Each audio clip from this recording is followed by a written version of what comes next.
Okay, so let's take a moment to kind of like walk through one real quick. Just sort of like a brief outline that we would do, right?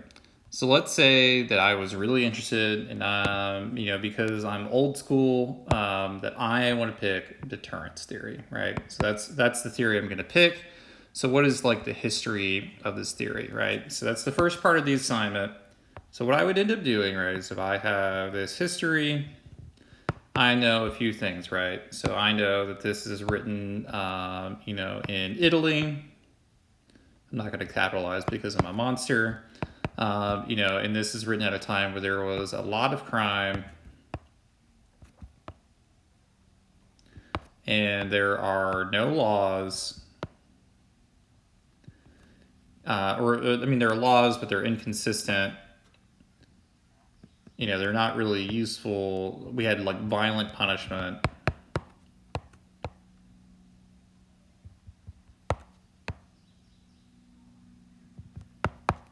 So, we have all this violent punishment that's going on. People are upset and unruly, and there was no crime data.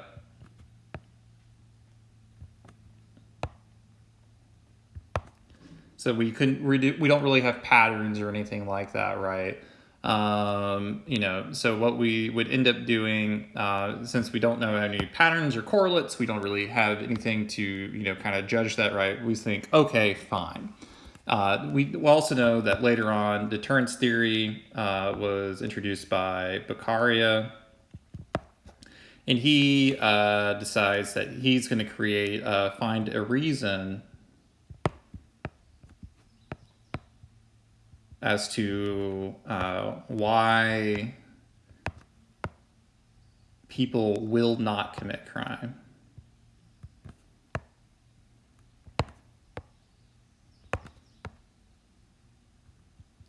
And we also would throw in something like this led into the development of rational choice theory and routine activities theory. And I would briefly explain why that's the case, right? So how did this lead into it? How's this the foundation for it? Things like that, right? So I would go into detail for all of that. So then, the next part that we are required to do is how this theory predicts crime. Well, the thing, about deterrence theory that I know because I'm, really kept up with my notes and stuff, or not that, that's not what we wanted. Erase, please. So the thing that I would pick then is, how predicts crime. So how does it predict crime occurs, right? So the thing is, right, because there wasn't any really good data for it, right? This doesn't explain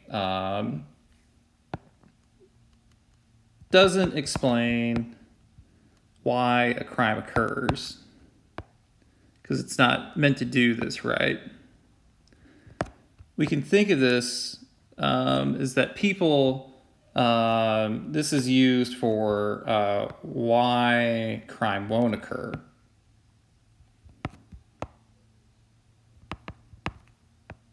So it sets up conditions for that.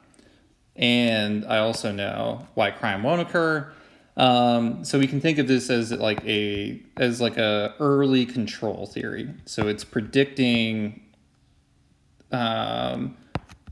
what is necessary to prevent crime. So this is like more of a crime prevention issue. So, we assume then that people are hedonistic, so they prefer pleasure over pain. So we assume that's true. So we want to avoid pain at all costs. And he thinks that the thing that needs to happen to prevent crime is to have a good punishment or threat of punishment. And, when he devises, this kind of theory, this good punishment, we know that we need to have a severity of punishment. I would then explain what that means. I know that it also needs to be the certainty of punishment, also explain what that means, and also be celerity. So then I'd also explain what that means. I would then say that, in terms of like this like little punishment triangle, right? So, a good punishment, or I guess we could put God punishment, but a good punishment is going to have, severity, certainty, and celerity, right? So I would say a good punishment needs to have all of these things. If these things are present, so if these are present,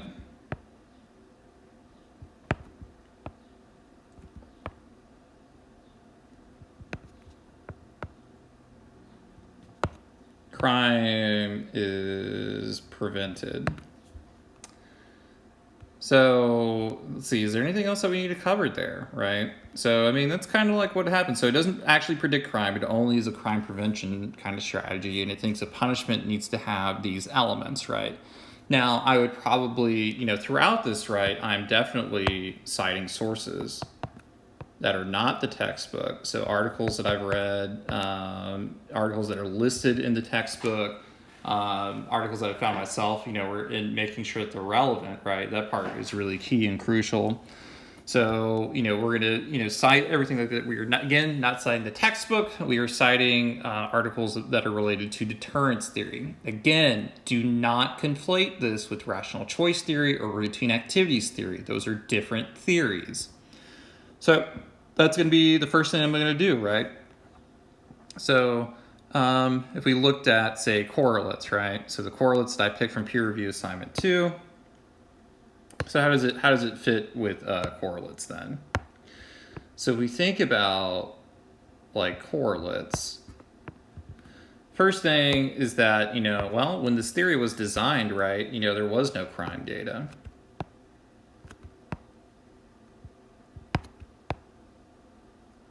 There's no explanation for it. We don't really know what patterns were, so it was not designed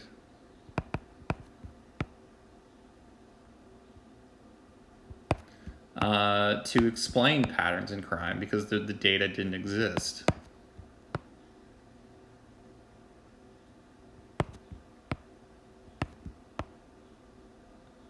So for whatever it is, then whatever criteria have, if we observe a pattern, right, then it gets into like this perceptual process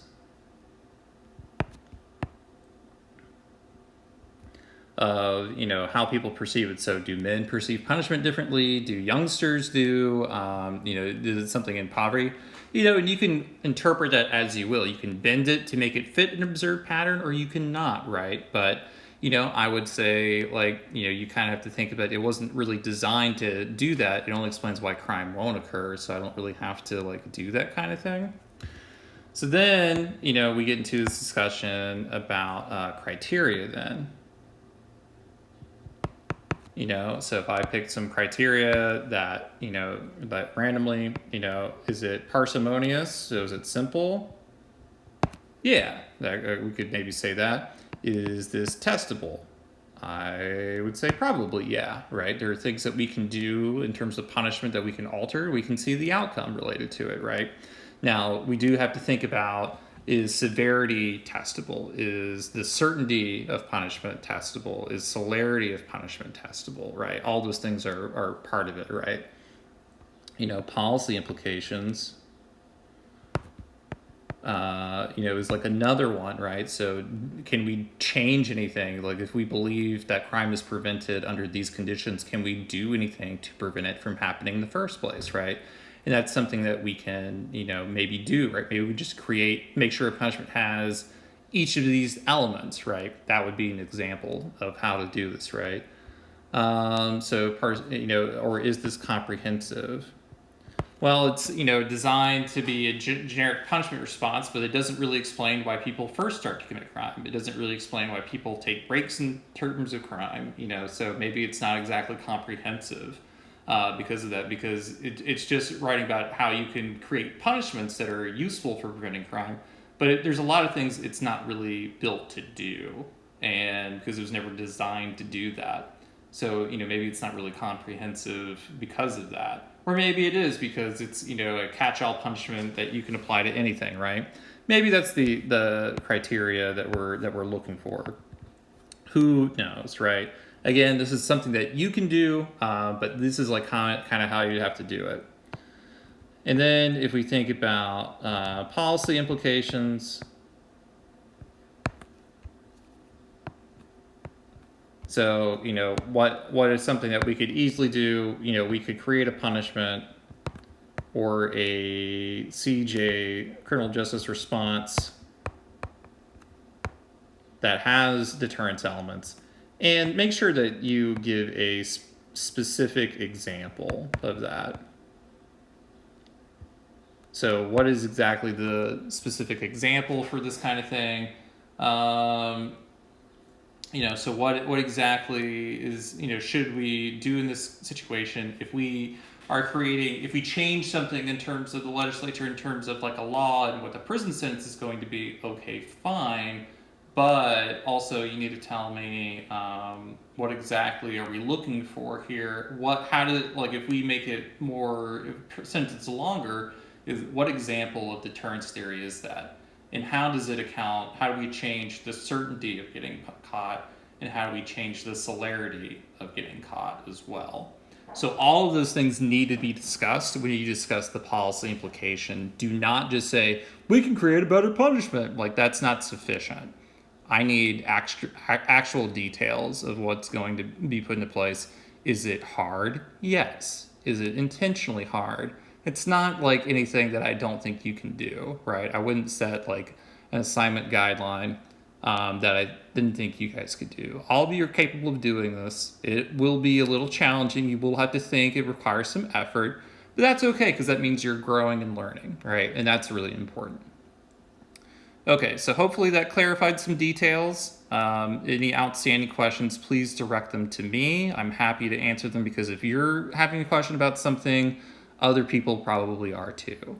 So please let me know and I can help address those. So I'll see you guys